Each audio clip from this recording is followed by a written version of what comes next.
to use a clamp curling iron for beginners. I'm going to give you a full step-by-step tutorial, and I'm going to show you two completely different ways with two finished looks on each side. So without further ado, let's get into it. Hi and welcome back to my channel, or hello and welcome if you are brand new here. My name is Clubby Swift. I'm a professional hairstylist and hair care expert, and every week I bring you videos like this, whether it's tutorials or talking about the latest hair products on the market. So if you don't already, then please hit subscribe because you're missing out on videos like this every single week. Okay, I'm just going to dive straight in. So already got a centre parting in. So I'm going to show you one technique on this side, one technique on this side. So I'm just going to take my first section, level with the tops of the ears, and then section all the other hair up and out of the way. And then my hair is already prepped with all the products that I normally pop in on hair wash days, but just extra product that I'm popping in now is going to be the Paul Mitchell Hot Off the Press. This is literally like a heat protection for dry hair, and it does help to also hold the shape. I'm sure it's just got a little bit of hold factor.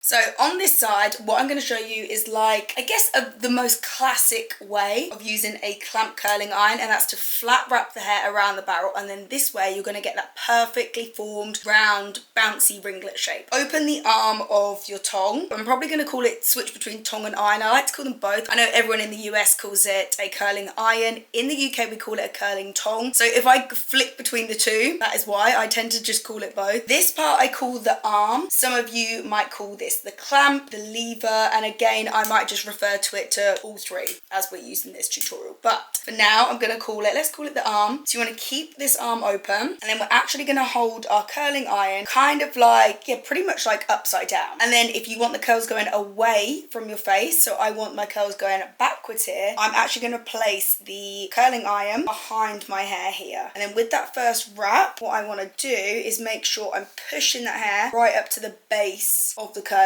iron, and that's because, don't know if you can see that, hopefully you can, but the hair isn't overlapping on top of one another. We want to give each kind of wrap of hair the same amount of heat around the barrel, whereas if you were actually overlapping it and over wrapping, technically some of the hair isn't getting the same amount of heat as the hair that isn't overlapped. You can hold on for 6 to 8 seconds. I am going to let go now because I have just been talking the whole way through that, and it's definitely been left on long enough. Catch that in the palm of your hand just for a couple of seconds, then let that curl release, and oh my god, look how bouncy that curl is. And by the way, I am using, this is the GHD Classic Curl Tong. This is 1 inch. If your hair also like mine, like you can see how much length I lose. It honestly like halves in length when I use this curling iron. So if your hair is like mine and it bounces up and it curls super easily and you lose length, then opt for a slightly larger iron, and I'll link some below that I also love. I also love the GHD Soft Curl Tong, which is just a bit chunkier than this one, and then there's also the Babyliss Pro, which is 1.5 inch, but then you'll get like super loose curls and waves. But regardless of what size curling iron you have, you can use, yeah, both these techniques I'm going to show you with any size curling iron. So that is your classic round bouncy curl. Let me repeat this one again until you've got this one down. So next section, and then I'm going to just mist on again some of the Paul Mitchell Hot Off the Press. Make sure my hair is thoroughly protected. Section size as well, I do like to take roughly about like 2 inches squared. So if you pull out your section from the side of your head, you almost want that section to look like a little square, so it's kind of perfectly symmetrical in width and also I guess like length as well. So just recap, holding the arm of that curling iron tong open, up and over, then behind the hair, and then you want to keep that arm open whilst you wrap from roots down to ends. And everything I'm wrapping, so when I wrap, I'm then making sure this hair is super flat, there's no twists, there's no kinks in that hair, and then I'm going all the way to the ends. Now what I did on that first one, I actually held the end because I was kind of talking. What I'm going to do on this one is close the end in, so you do see there I slightly do overlap it, and that's because that can happen. So I'm actually glad that happened so I can show you. So let me just wrap that in again. So I do slightly overlap the ends because it stops that from happening. If you overlap that end, it stops the end kind of falling out. So when you actually wrap the end around and in the iron, that's what gives you that perfectly round bouncy curl, whereas if you were to just hold the end, you are always just going to get that slightly straightish end. And there we go again, perfectly round bouncy ringler. I'm looking like a real kind of beauty pageant girl at the moment. I'll show you the end result when we do dress these out, but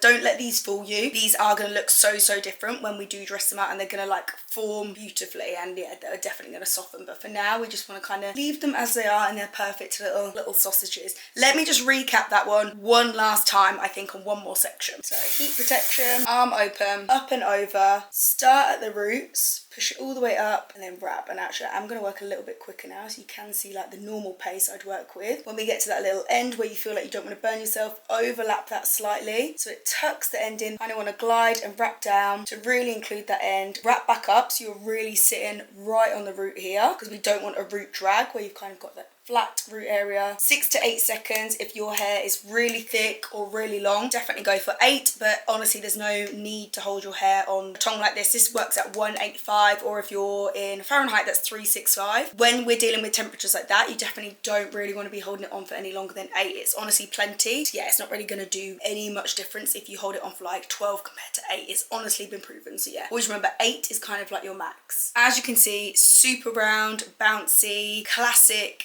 curls, and I can't wait to show you the finished result and then actually dress these out so you can really see what these look like and what kind of they'll be good for, these kind of curls. But let me move on to the next side and then show you a completely different way of using the clamp curling iron, and a way that I get asked all the time how to use it.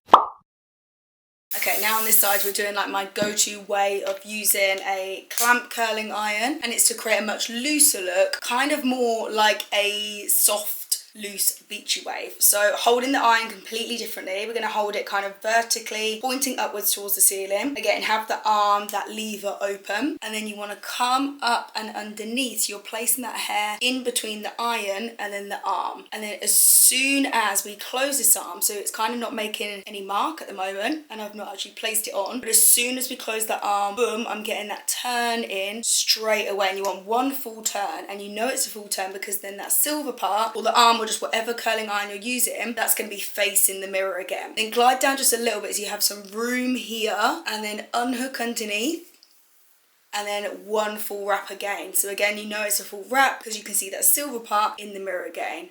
Unhook underneath, glide down, and then it's back again pointing towards the mirror. And then basically you just want to keep repeating this until the very ends of the hair, you literally just like glide off on the end. So with the gliding off, you get like this nice little kind of straighter end, and you can see I've retained so much more of my hair length, rather than this side has literally bounced up and I've lost half of my hair length. So yeah, this is so much looser, beachy, cool vibe, and yeah, I just absolutely love this, and it lasts so well in your hair. Again, if you're someone who's worried about your hair maybe falling or dropping out, that's why the 1-inch curling iron is amazing. Still create these looser looks, but doing it with like a smaller iron, the 1-inch, is definitely going to last in your hair. Whereas if you're doing it with the larger irons, and especially like a 1.5-inch, it's going to be so loose, and if your hair drops anyway, I'd probably say it's definitely going to drop. So I do love creating these loose looks with the 1-inch particularly. Let me repeat that again and go over it again. Heat protection.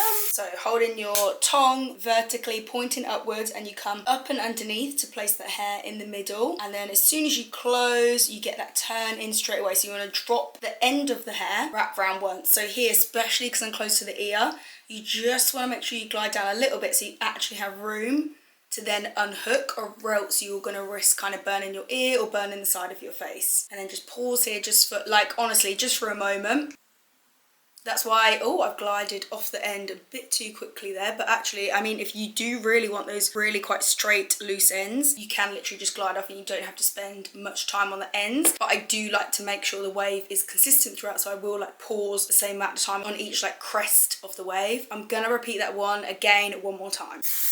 So underneath, arms open, close. We're going to wrap once round. You know it's once because we see the silver part again.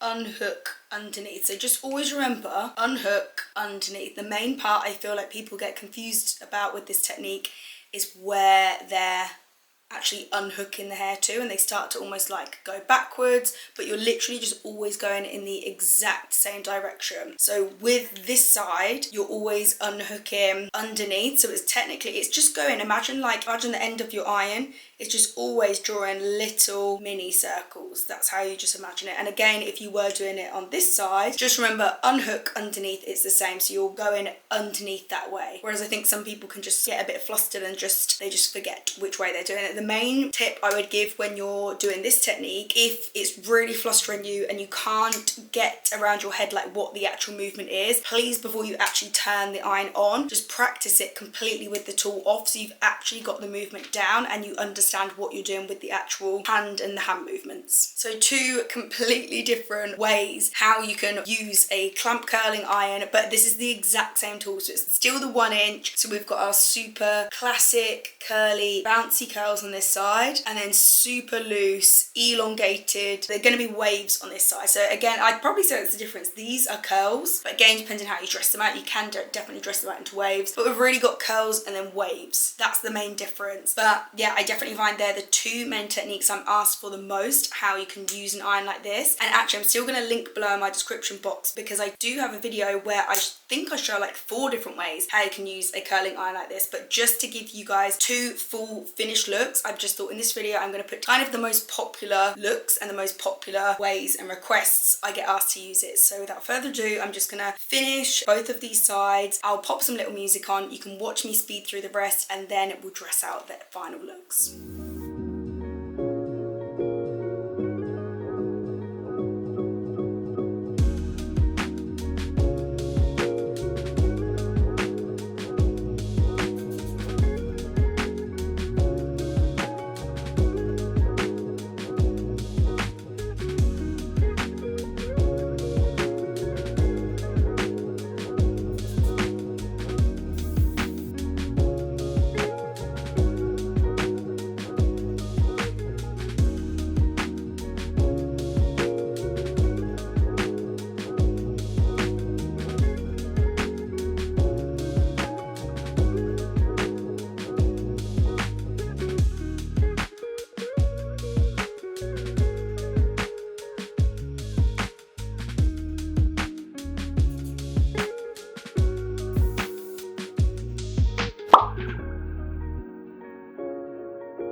So the GHD irons are notoriously good for letting the hair kind of slip and glide through super easily. The only time, say actually on that last one, it kind of wasn't slipping and gliding through, that could be just because of the product you put in. There's almost like a bit too much grip and a bit too much hold. So what I do like to do, if it isn't just gliding down as you're trying to pull it, I just ever so slightly kind of tap that slightly, because then it kind of releases and there's a little gap there, so it allows you to glide down but without kind of losing all the hair. If you don't have a GHD curling iron, some of them, because they don't have that kind of ceramic coating on, they are a lot more tuggy and kind of a bit more stiff. So yeah, it just depends. But if you don't have a GHD one, you might need to do that and kind of like alleviate a little bit of the tension on like every single curl maybe. So if you've been here a while, you know what we need to do now. We just need to wait for these to fully cool and set down. If I start to dress these out right now whilst the hair is still warm, we're just gonna make the hair drop and it's just gonna, yeah, be super loose. So I'm gonna just wait 10 minutes and then I'm gonna dress out with an oil, because you guys know me, I love an oil. I just wanna add the extra hydration and shine back into the hair. Then I'm gonna do a hairspray and a wide tooth comb and comb both sides out.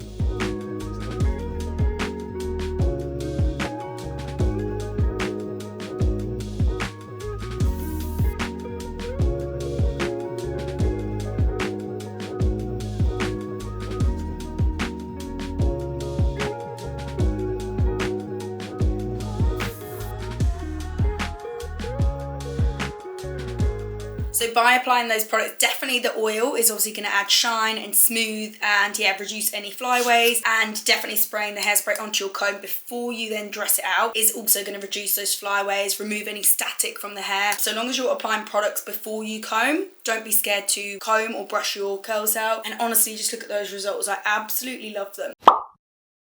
Here we've got, because we did all the curls going the exact same way, so they're all going backwards off the face, we've almost ended up with more of like that Hollywood wave kind of look, which I absolutely love. And you guys can only just imagine if we did this with this larger tong, so the soft curl tong or the like a 1.5 inch curl tong, like you're gonna get that real glam, sultry kind of, just a really lovely loose wave look, but the hair looks like bouncy and full and voluminous, and it just looks so healthy. That's one of the things I love with using the GHD irons, like the shine, it gives the hair just an incredible shine. And then we've got the amazing, like my favorite, I think, at least my favorite on my own hair, because I love how it just like retains the length, are beachy, effortless, perfect kind of summery beachy waves, which I absolutely love. And again, all of these have gone the same way away from the face because I didn't want to complicate this tutorial too much. But again, on both sides you could absolutely alternate the curls. You could do like one back, one forwards on this and on this, and then you're just going to see a lot more definition with either your curls or your waves. I love both sides. This one I always sway more towards my own hair, but I'd love to know what you guys think. Which side do you think looks best on me? Which side do you guys love the most? Which side are you going to be trying out? And I really hope that I've answered your question and helped you learn and understand exactly how you can use a curling iron